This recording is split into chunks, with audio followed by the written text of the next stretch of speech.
Daily Focus then, 11th of May.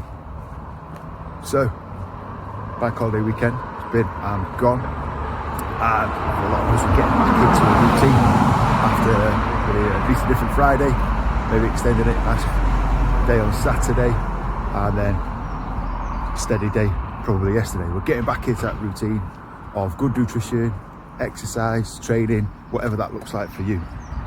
Now, what I don't need to think of it is as failure of the weekend. I've blown it, therefore I've set everything back.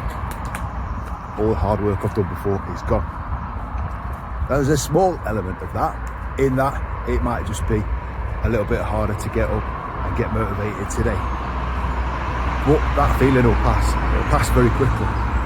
As I talked about before, you can balance out nutrition, you can pick things up in terms of training and build back up.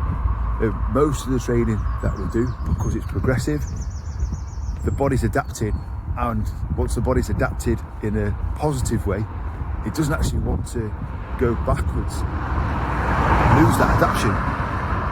Certainly if by tomorrow or Wednesday you are putting that good stimulus back onto the body because you're feeling good again, then you're not going to have gone anywhere.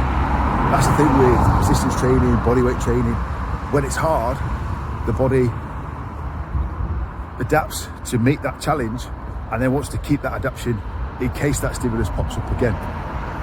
It's not like you're going to lose it because you haven't maybe done the best possible workout for 2 or 3 days. It actually goes beyond that. It can be weeks and months, and you can come back to training and in not too long a time, due to the muscle memory principle, you are back to where you were. Usually what actually diminishes is your cardiovascular capacity and your ability to kind of process lactic acid, things like that. And that's because those are kind of lower level steady functions in the body and they don't adapt in the same way. So we've got to bring them back up.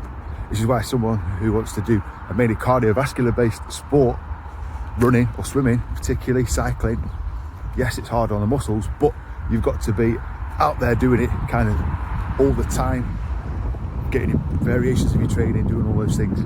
But because we are often focused on the bodyweight resistance training, the HIIT training, the adaptations are much more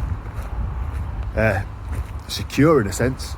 We adapt and we keep those adaptations. So 2 or 3 days off is not going to be a big deal. So don't feel like you failed. If it's really gone crazy wrong, then have a think about why. And that's why this is entitled Fail Forward.